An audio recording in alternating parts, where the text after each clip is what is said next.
आपका मेरे चैनल भक्ति का ज्ञान में हार्दिक स्वागत है। प्रिय भक्तगण, आज हम आपको एक कथा का श्रवण करा रही हूँ जो सुनने मात्र से आपके जीवन में सुख, संपत्ति और धन की वर्षा होगी। तो चलिए कथा को प्रारंभ करते हैं। अगर आप यह कहानी सुन रहे हैं तो पूरा सुनिए। इस कथा को आधा अधूरा छोड़कर जाने की गलती मत करिएगा, क्योंकि इस पवित्र कथा को पूरा सुनने से मनचाहा फल की प्राप्ति होगी। इसलिए इस कथा को पूरा सुने। आप शिव भक्त हैं तो भोलेनाथ का अनादर ना करें। माता पार्वती कहती हैं, जितिया व्रत कथा विधि और कब है, एक गरीब माँ की दुख भरी कथा। तो चलिए कथा प्रारंभ करती हूँ। प्रिय भक्तगण, हर साल आश्विन माह के कृष्ण पक्ष की अष्टमी तिथि को जितिया व्रत किया जाता है। इसे जीवित पुत्रिका व्रत भी कहा जाता है, जिसमें जीवित वाहन भगवान की पूजा की जाती है। इस दिन सुहागिन महिलाएं अपनी संतान के अच्छे स्वास्थ्य और लंबी आयु के लिए व्रत करती हैं। वहीं जिन महिलाओं की संतान नहीं होती, वे संतान प्राप्ति के लिए यह व्रत रखती हैं। माना जाता है कि संतान के लिए रखे जाने वाले व्रतों में यह सबसे कठिन व्रत है, जो 2436 घंटे का निर्जला व्रत होता है। तो चलिए आपको बताते हैं कि साल 2050 में जितिया व्रत कब रखा जाएगा, इस दिन का क्या महत्व है और इसकी पूजा विधि क्या है। इस उपवास में महिलाएं 3 दिनों तक व्रत रखती हैं और यह व्रत निर्जला होता है। सप्तमी तिथि के दिन नहाए खाए और अष्टमी तिथि के दिन निर्जल उपवास रखकर नवमी तिथि के दिन व्रत का पारण किया जाता है। इस व्रत में शाम के समय मुख्य पूजा की जाती है और व्रत से जुड़े खास नियमों का पालन किया जाता है, तब यह व्रत पूर्ण माना जाता है। इस दिन सूर्य देव की पूजा भी की जाती है और उन्हें बाजरे और चने से बने व्यंजन अर्पित किए जाते हैं। व्रत रखने वाली महिलाओं को इस दिन किसी भी वस्तु को काटना नहीं चाहिए। कटे हुए फल या सब्जी का उपयोग भी नहीं करना चाहिए। किसी भी तरह की जीव हत्या करना पाप माना जाता है और व्रती महिलाओं को इस दिन चाकू, कैंची आदि का इस्तेमाल भी नहीं करना चाहिए। इस व्रत को रखने से पहले नोनी का साग खाने की भी परंपरा है। ऐसा कहा जाता है कि नोनी में कैल्शियम और आयरन भरपूर मात्रा में पाया जाता है, जिससे व्रती के शरीर में पोषक तत्वों की कमी नहीं होती है। व्रत के पारण के बाद महिलाएं पूजा में अर्पित किया हुआ लाल या पीले रंग का धागा गले में पहनती हैं और इसके बाद कोई शुभ दिन देखकर इसे उतार लिया जाता है। जीवित वाहन भगवान की पूजा में सरसों का तेल और खल चढ़ाया जाता है और व्रत के पारण के बाद तेल बच्चों के सिर पर लगाया जाता है। माना जाता है कि यह भगवान का आशीर्वाद होता है। पौराणिक मान्यता है कि इस व्रत को जो भी माँ करती है, उसे कभी भी अपनी संतान के वियोग का सामना नहीं करना पड़ता है। उनकी संतान को लंबी उम्र और जीवन भर किसी भी दुख और तकलीफ से सुरक्षा मिलती है। इस दिन गंधर्व राजकुमार जीवित वाहन जी की पूजा की जाती है। महाभारत युद्ध के समय अपने पिता की मृत्यु के बाद अश्वत्थामा बहुत नाराज हुए और क्रोध में पांडवों के शिविर में घुस गए। शिविर के अंदर उस समय 5 लोग सो रहे थे। अश्वत्थामा को लगा कि वे पांडव हैं और अपने पिता की मृत्यु का बदला लेने के लिए उन्होंने उन 5 को मार डाला। दरअसल वे द्रौपदी जी की 5 संतानें थीं। इस बात की सूचना जब अर्जुन को मिली तो उन्होंने अश्वत्थामा को बंदी बनाकर उनकी दिव्य मणि छीन ली। अब अश्वत्थामा को और अधिक क्रोध आ गया। उन्होंने बदला लेने के लिए अभिमन्यु की पत्नी उत्तरा के गर्भ में पल रहे बच्चे को गर्भ में ही नष्ट कर डाला। भगवान श्री कृष्ण ने तब अपने सभी पुण्य का फल उत्तरा की उस अजन्मी संतान को देकर उसे फिर से जीवित कर दिया। मारकर पुनः जीवित होने के कारण उस बच्चे का नाम जीवित पुत्री का रखा गया। तभी से जीवित पुत्री का व्रत रखने की मान्यता है। बेटा हो या बेटी, आप अपनी संतान के लिए इस व्रत को रख सकती हैं। व्रत के दिन प्रातः काल उठकर स्नान आदि से निवृत्त होने के बाद सूर्य देव की उपासना करनी चाहिए। घर के मंदिर में एक चौकी रखकर उस पर लाल रंग का वस्त्र बिछाकर उसके ऊपर थाली रखकर सूर्य नारायण की प्रतिमा रखकर उन्हें दूध से स्नान कराएं, धूप दीप जलाएं, धूप दीप अर्पित करें और भोग लगाने के साथ ही आरती करें। इस दिन गाय के गोबर से सियारीन और चील की मूर्ति बनाकर उनकी पूजा की जाती है। कुशा से बनी थी जिमुत वाहन भगवान की पूजा की जाती है। उन्हें धूप, दीप, अक्षत, पुष्प अर्पित किए जाते हैं। व्रत की कथा पढ़ने और सुनने के बाद अंत में आरती करके क्षमा याचना की जाती है। अगले दिन व्रत का पारण करने के बाद जरूरतमंद लोगों को दान दिया जाता है। इस बार साल 2024 में नहाए खाए 24 सितंबर मंगलवार को निर्जला व्रत रखा जाएगा। 25 सितंबर बुधवार को जितिया व्रत रखा जाएगा और इसका पारण 26 सितंबर गुरुवार को किया जाएगा। अष्टमी तिथि 24 सितंबर मंगलवार दोपहर 12:40 से शुरू होकर 25 सितंबर बुधवार दोपहर 12:11 पर समाप्त होगी। इस बार 25 सितंबर बुधवार को ही जितिया व्रत रखा जाएगा। जितिया व्रत की पूजा का शुभ मुहूर्त 25 सितंबर बुधवार को सुबह 6:10 से 9:12 और शाम को 6:14 से 7:26 तक रहेगा। नवमी तिथि 25 सितंबर बुधवार दोपहर 12:12 से शुरू होकर 26 सितंबर गुरुवार दोपहर 12:25 पर समाप्त होगी। इस दिन सूर्योदय सुबह 6:20 पर होगा। व्रत का पारण 26 सितंबर गुरुवार सुबह 6:21 से 8:23 के बीच किया जाएगा। जितिया व्रत में नहाए खाए के दिन मछली खाकर अगले दिन व्रत रखा जाता है। ऐसा कहा जाता है कि मछली खाकर व्रत रखना शुभ होता है, लेकिन जो लोग शाकाहारी हैं उन्हें मछली नहीं खानी चाहिए।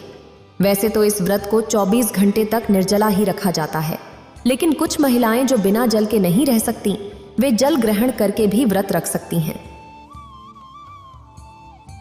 जितिया व्रत के पारण में गेहूं के आटे की दूध पिट्ठी, देसी मटर करी, डोरी की सब्जी, अरबी की सब्जी, नूनी साग, काशी फल की सब्जी, खीरे का रायता और तरह तरह के व्यंजन खाए और खिलाए जाते हैं।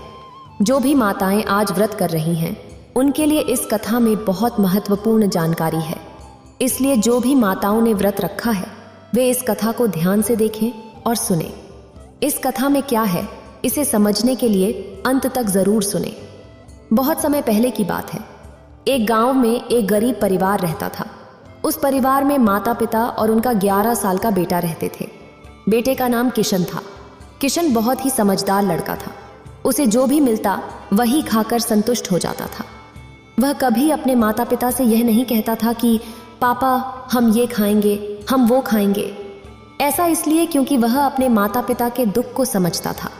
माता पिता को अपने बच्चे पर बहुत गर्व था क्योंकि वह उनके दुख को समझता था। लेकिन माता पिता को यह अच्छा नहीं लगता था कि वे अपने बच्चे के लिए अच्छा भोजन नहीं ला पाते थे। एक दिन किशन के पिता ने किशन की माँ से कहा, सुनो, मैं विदेश जाना चाहता हूँ। मैंने सुना है कि वहाँ आमदनी बहुत अच्छी होती है। मैं भी वहाँ जाऊँगा, बहुत पैसा कमाऊंगा और हर महीने तुम्हारे लिए पैसे भेजा करूंगा। तुम उस पैसे से बहुत सारा अनाज लाकर अपने बेटे को पेट भर के खिलाना और तुम भी खाना। मैं कल सुबह ही विदेश के लिए रवाना हो जाऊंगा। तुम अपना और किशन का ख्याल रखना। पिता की बात खत्म होते ही किशन दौड़कर अपने पापा के पास आया और कहने लगा, पापा आप कल अकेले विदेश जाएंगे? मैं भी आपके साथ जाऊंगा। मैं भी पैसा कमाऊंगा और अपनी माँ के लिए अच्छी अच्छी साड़ी लेकर आऊंगा। मेरी माँ कितनी फटी फटी साड़ी पहनती है पापा, मुझे बहुत दुख होता है। इसलिए मैं भी आपके साथ जाना चाहता हूँ पापा। मैं आपकी मदद करूँगा पापा। मैं आपके साथ मिलकर काम करूँगा। आप भी मुझे साथ ले चलिए पापा।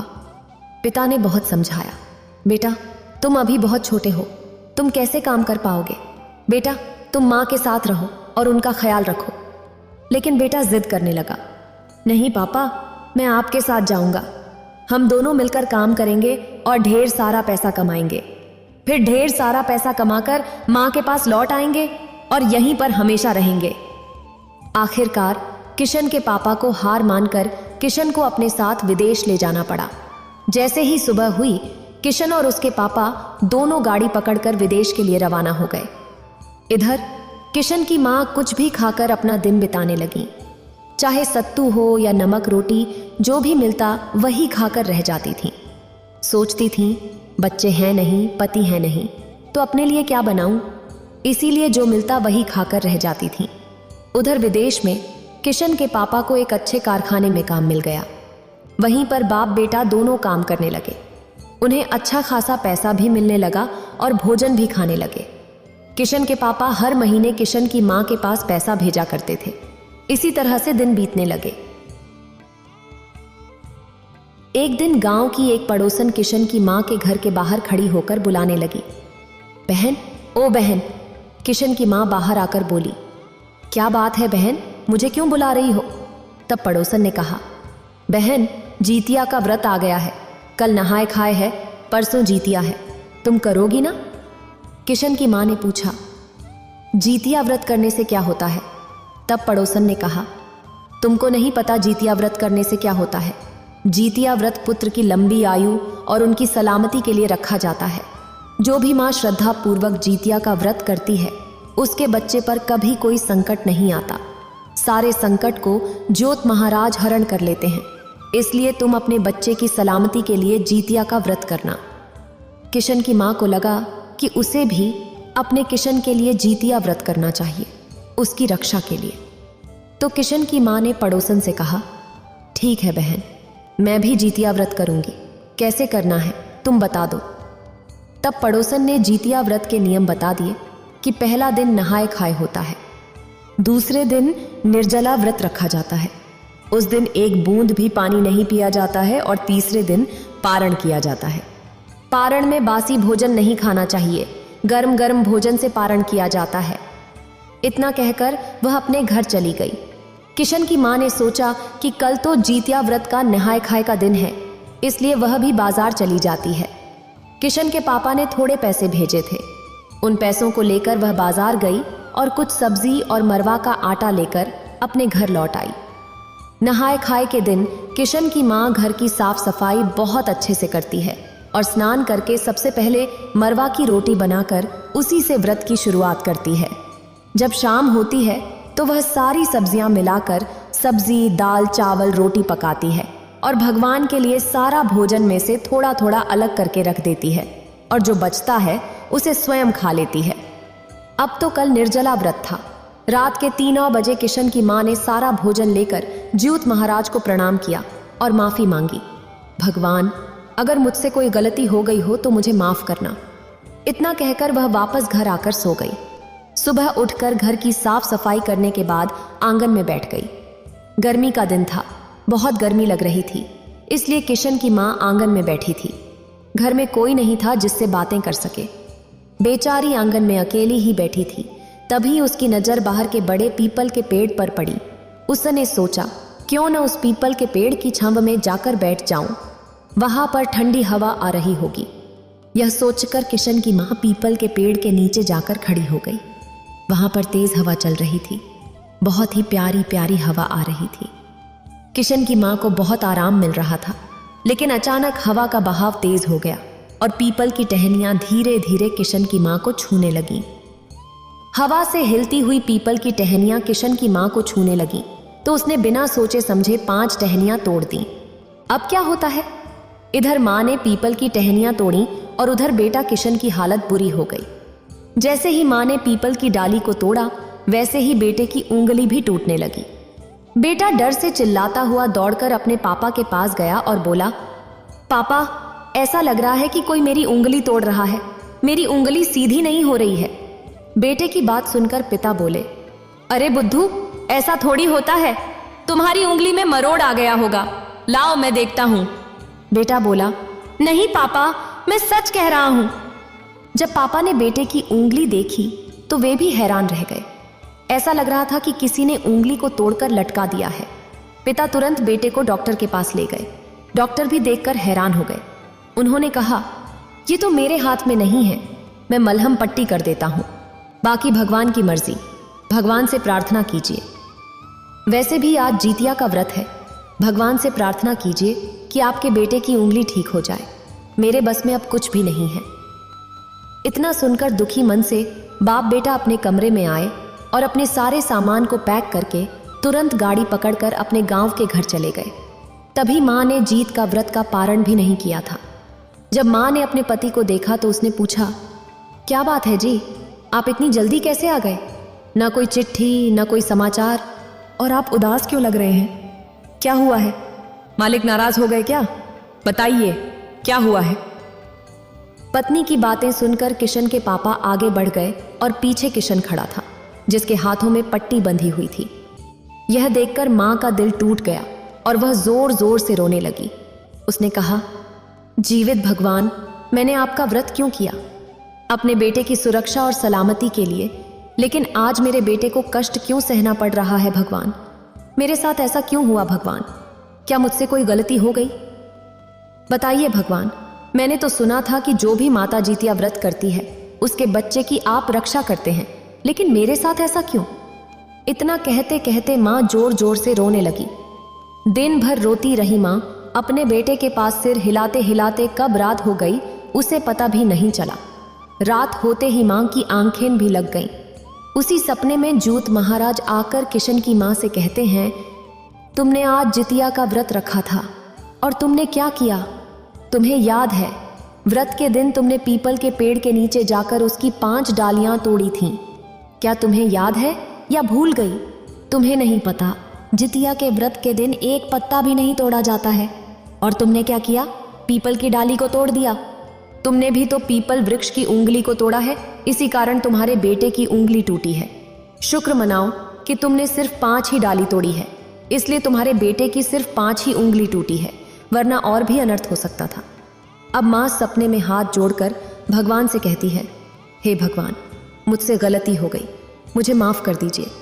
मेरे बेटे को इतनी तकलीफ मत दीजिए, उसकी उंगली ठीक कर दीजिए। भगवान, ठीक कर दीजिए। भगवान कहते हैं, तुम्हारे बेटे की उंगली ठीक हो जाएगी, लेकिन जैसे जैसे तुमने पीपल की डाली तोड़ी है, उसी दायरे में जैसे जैसे पत्ते निकलना शुरू होंगे, वैसे वैसे तुम्हारे बेटे की उंगली भी ठीक होनी शुरू हो जाएगी। अब जैसे ही किशन की माता की आंखें खुली, सपने की बात याद आ गई। बेचारी दौड़ते दौड़ते पीपल के पेड़ के पास जाती है और देखती है कि पीपल के पेड़ की 5 डालियां तोड़ दी हैं। उसने सोचा, मैंने बहुत बड़ी गलती की है। किशन की माँ वहीं पर पीपल के पेड़ के नीचे सिर झुकाकर माफी मांगती है और अपने घर लौट आती है।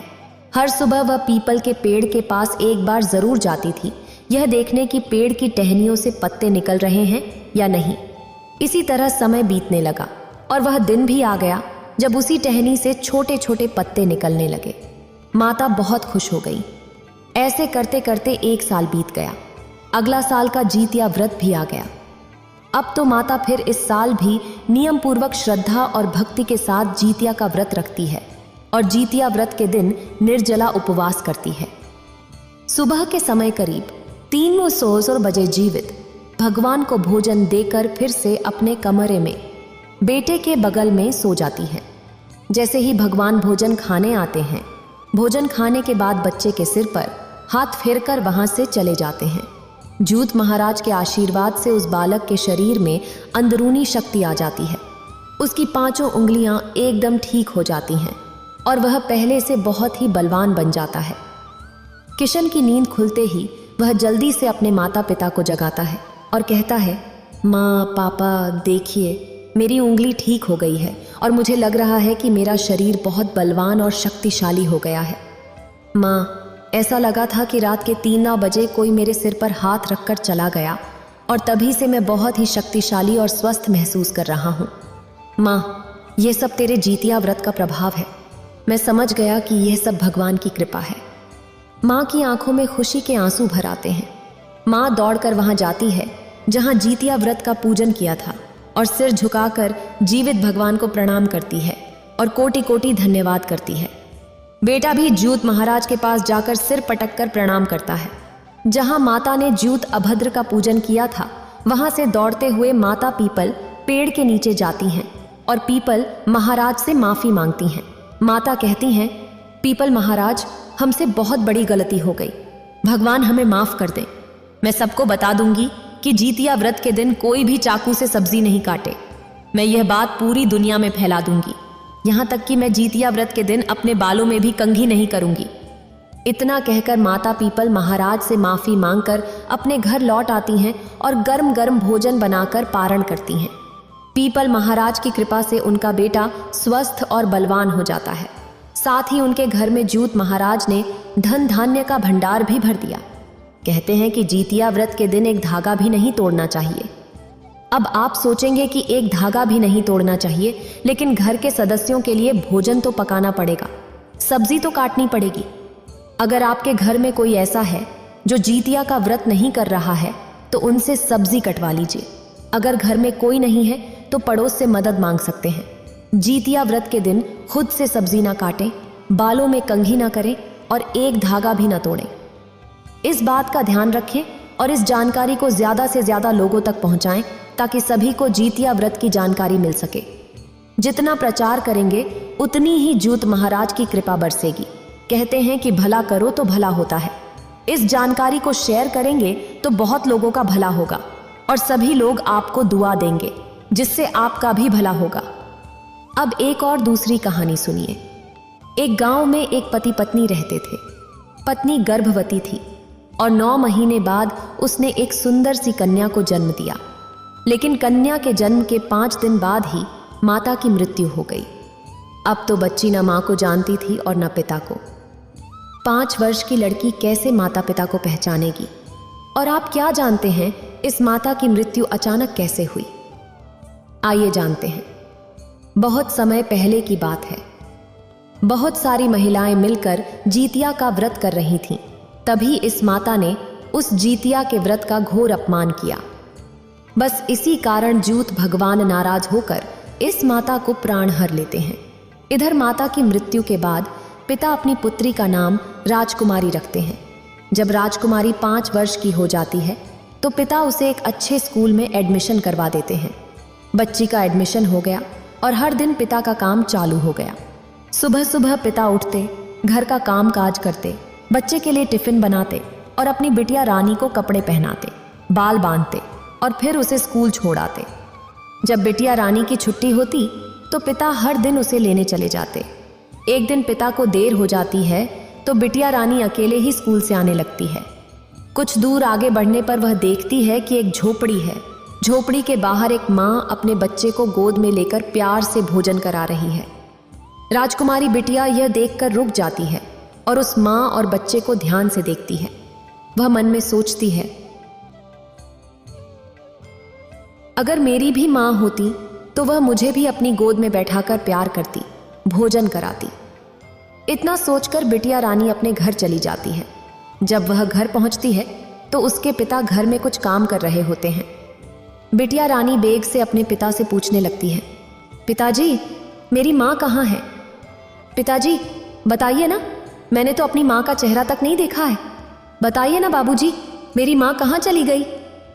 बिटिया की बातें सुनकर पिता कहते हैं, बेटी तुम्हारी माँ तुम्हें छोड़कर बहुत दूर चली गई है। भगवान जी ने तुम्हारी माँ को तुमसे छीन लिया है। अब पिता की बात सुनकर बिटिया कहने लगी, पिताजी मेरी माँ को भगवान ने क्यों छीन लिया? मुझे बताइए पिताजी, बताइए। इसमें मेरी क्या गलती थी कि मेरी माँ मुझे छोड़कर चली गई? भगवान ने उसे छीन लिया। बताइए पिताजी, बताइए। बेटी की बात सुनकर पिता कहने लगे, मुझे नहीं पता बिटिया, भगवान ने तेरी माँ को क्यों छीन लिया, मुझे नहीं पता। अब बेटियां उदास मन से सोचने लगीं, पता नहीं क्यों भगवान ने मेरी माता को मुझसे छीन लिया। मेरी माता को मैं कैसे वापस लाऊं, क्या करूं? इतना सोचने के बाद बिटिया रानी नदी किनारे बैठकर जोर जोर से रोने लगी। सुबह से शाम हो गई और राजकुमारी बिटिया का रोना देखकर गंगा मैया को उस पर तरस आ गया। मन में सोचने लगी, इतनी छोटी सी बच्ची सुबह से रोए जा रही है। अब गंगा मैया से रहा नहीं गया। उन्होंने बूढ़ी माई का वेश धारण करके उस बिटिया के पास आकर कहा, क्या हुआ बेटी, तुम इतना क्यों रो रही हो? सुबह से शाम हो गई, क्या हुआ है तुम्हें? गंगा मैया की बातें सुनकर बिटिया कहने लगी, माँ मेरी माँ को भगवान छीन लिए हैं। मैंने तो जन्म लेने के बाद ही अपनी माँ को देखा ही नहीं। मेरी माँ कैसी दिखती है? भगवान ने मेरे साथ अच्छा नहीं किया। पता नहीं कौन सी गलती की थी मेरी माँ ने, जो भगवान जी ने मेरी माँ को मुझसे छीन लिया। बिटिया की बातें सुनकर गंगा मैया कहने लगी, पता नहीं बिटिया, तुम्हारी माँ को भगवान क्यों छीन लिए, अपने घर क्यों बुला लिए? क्या गलती थी उसकी? तुम्हारी माँ का उम्र भी तो कम था। जरूर कोई गलती हुई होगी उनसे, इसी कारण से भगवान उन्हें अपने पास बुला लिए। मैं तो नहीं बता सकती कि तुम्हारी माँ ने कौन सी गलती की थी, लेकिन इतना जरूर कहूंगी कि तुम्हारी माँ ने बहुत बड़ी गलती की होगी, इसलिए भगवान ने उसे अपने पास बुला लिया। नहीं तो भगवान इतना निर्दयी नहीं है कि मासूम छोटे से बालक की माँ को अपने पास बुला लें। भगवान ऐसा कभी नहीं करते हैं। तुम्हारी माँ से जरूर बहुत बड़ी गलती हुई होगी। इतना कहने के बाद गंगा मैया उस बच्ची से कहती हैं, राजकुमारी बेटियां, तुम मत रो, देखो अब रात होने वाली है, तुम अपने घर चली जाओ बिटिया रानी। रोते रोते गंगा घाट से अपने घर को आने लगी। रास्ते में उसने देखा कि गुब्बारे वाले भैया ढेर सारे गैस वाले गुब्बारे बेच रहे थे। ये गुब्बारे रस्सी से बंधे हुए थे ताकि वे उड़कर आसमान में न चले जाएं। यह देखकर बिटिया रानी ने गुब्बारे वाले भैया से पूछा, भैया ये गुब्बारे आप रस्सी में क्यों बांध कर रखते हैं? राजकुमारी की बातें सुनकर गुब्बारे वाले भैया ने कहा, राजकुमारी, इन गुब्बारों में गैस भरी हुई है, अगर इन्हें रस्सी से न बांधा जाए तो ये उड़कर आसमान में चले जाएंगे। गुब्बारे वाले की बात सुनकर राजकुमारी ने पूछा, भैया अगर मैं इस गुब्बारे में कुछ लिख दूं तो क्या ये गुब्बारा आसमान में भगवान के पास चला जाएगा? राजकुमारी की बातें सुनकर गुब्बारे वाले भैया ने कहा, हाँ बेटियां, जरूर जाएगा और आसमान में भगवान के घर जाकर तुम्हारी माँ का खबर लेकर आएगा। बच्ची के मन रखने के लिए गुब्बारे वाले भैया ने राजकुमारी से यह कह दिया। अब राजकुमारी कहने लगी, भैया मुझे कुछ गुब्बारे दीजिए। गुब्बारे वाले भैया ने कहा, राजकुमारी मैं तुम्हें गुब्बारे दे दूंगा, लेकिन उसके लिए तुम्हें पैसे देने पड़ेंगे। राजकुमारी ने कहा, हाँ भैया मैं दूंगी, मुझे सिर्फ 5 गुब्बारे दीजिए। अब राजकुमारी 5 गुब्बारे लेकर अपने घर चली आती है। राजकुमारी सारे गुब्बारों में लिखती है, भगवान आप मेरी माँ को मुझसे क्यों छीन लिए? यही बात वह 5 गुब्बारों में लिखती है और लिखने के बाद सारे गुब्बारों को लेकर गंगा नदी के पास जाती है और आसमान में छोड़ देती है। फिर अपने घर लौट आती है। अब राजकुमारी हर दिन सुबह होते ही गंगा घाट पर चली जाती थी और बैठी रहती थी, इस उम्मीद से कि गुब्बारा आसमान में गया है और उसकी माँ का खबर लेकर वापस आएगा, क्योंकि उसने गुब्बारे को वहीं आसमान में छोड़ा था तो खबर भी वहीं मिलनी चाहिए। इसी उम्मीद से हर रोज बिटिया रानी वहीं जाकर बैठा करती थी। अब राजकुमारी जो हर रोज गंगा घाट पर जाकर बैठा करती थी और गुब्बारे का इंतजार करती थी, यह तो गंगा मैया को मालूम नहीं था, लेकिन गंगा मैया उसे देखा करती थी। हर रोज यह बिटिया गंगा घाट पर आती है, उदास मन से बैठी रहती है। एक दिन गंगा मैया को इसका दुहक सहन नहीं हुआ और उन्होंने बूढ़ी माई का रूप धारण करके उस बच्ची के पास आकर पूछा, बिटिया तुम हर रोज यहाँ उदास क्यों बैठी रहती हो, मुझे बताओ। राजकुमारी ने कहा, ए बूढ़ी माई, मैंने यहाँ आकर 5 गुब्बारों में यह लिखा था कि मेरी माँ की क्या गलती थी। यह लिखकर मैंने भगवान के पास 5 गुब्बारे भेजे हैं। इसी उम्मीद से मैं हर रोज यहाँ बैठती हूँ ताकि मेरा गुब्बारा वापस आए और मुझे जवाब दे कि भगवान ने मेरी माँ को क्यों छीना है। बच्ची की बातें सुनकर गंगा मैया ने कहा, राजकुमारी जिस जगह तुम्हारी माँ गई है वहाँ वह गुब्बारा नहीं पहुँच सकता और न ही तुम्हारे सवाल का जवाब ला सकता है, इसलिए तुम घर जाओ, यहाँ मत रहो। तुम्हारी माँ जिस जगह पर गई है वहाँ कोई भी नहीं जा सकता जब तक भगवान न बुलाएं। उस जगह पर केवल वही जा सकता है जिसे भगवान बुलाएं। राजकुमारी बूढ़ी माई की बातें सुनकर रोने लगी और गंगा मैया के दोनों पैर पकड़कर बोली, कृपया मुझे बताइए, मैं जाऊंगी जहाँ मेरी माँ गई है, भले ही कोई और न जा सके, लेकिन मैं तो जाऊंगी। बताइए माँ, बताइए। गंगा मैया को उस पर दया आ गई और गंगा मैया राजकुमारी से कहने लगी, देखो बेटी, वह रास्ता बहुत कठिन है। उस रास्ते में तुम्हें नदियाँ, जंगल, कांटे, पर्वत और पहाड़ मिलेंगे। अगर तुम सारे रास्ते को पार कर गई तभी तो भगवान का घर मिलेगा, अन्यथा कभी नहीं मिलेगा। इस बात का ध्यान रखना। राजकुमारी ने कहा, माँ आप बिल्कुल चिंता न करें, आप सिर्फ मुझे ये बताइए कि मैं किस तरह से चलना शुरू करूं। गंगा मैया ने कहा, बेटी वो जो पहाड़ दिख रहा है तुम्हें उसी पहाड़ के ऊपर चढ़ना होगा, उसी के बाद तुम्हारा रास्ता शुरू होगा। अब राजकुमारी चल पड़ी। पहाड़ पर चढ़ने के बाद उसे नदी मिली। जंगल और झाड़ से गुजरते हुए उसके पैर कट गए और खून से लथपथ हो गए, फिर भी उसने हार नहीं मानी। कुछ दूर चलने पर राजकुमारी ने देखा कि एक बड़ा सा चूटा काले रंग का, जिसका सुर बहुत लंबा था, एक रास्ते से आ रहा था और दूसरी ओर से एक विशाल हाथी आ रहा था। यह देखकर राजकुमारी सोचने लगी कि अगर हाथी का पैर इस चूटा पर पड़ गया तो उसकी मौत हो जाएगी, यह सोचकर राजकुमारी इधर उधर देखने लगी। उसे एक ढकनी दिखाई दी। राजकुमारी ने जल्दी से ढकनी उठाई और फट से उस चूटा को ढक दिया और एक किनारे जाकर खड़ी हो गई। हाथी अपने रास्ते पर चला गया और ढकनी पर पैर नहीं रखा। जब हाथी वहां से चला गया तब राजकुमारी ने जल्दी से जाकर ढकनी हटा दी और चूटा से कहा, अब तुम्हें किसी बात का डर नहीं है, तुम अपने रास्ते अच्छे से जा सकते हो। लेकिन जो चूटा था वो वास्तव में चूटा नहीं था, वह तो यमराज भगवान का दूत था जो अपना भेष बदलकर जंगल में आया था। राजकुमारी की बातें सुनकर यमदूत अपने असली रूप में आ गए और बोले, बेटी तुम इतनी दूर कैसे आ गई?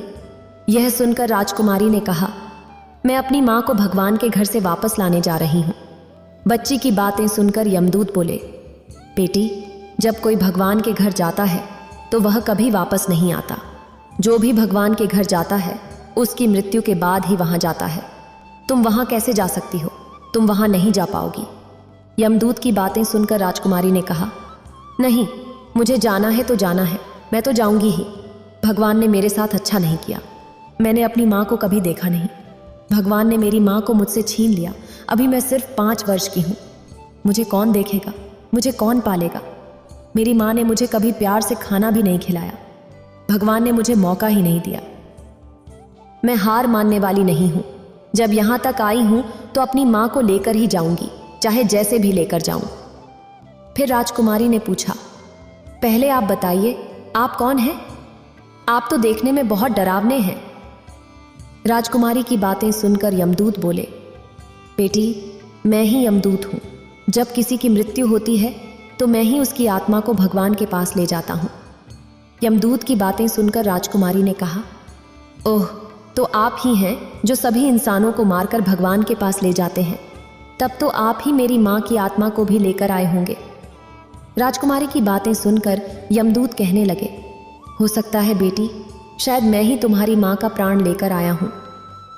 तुम्हारी माँ की मृत्यु नहीं हुई थी। उसे ज्यूत के देवता ने एक गुफा में बंद कर दिया था।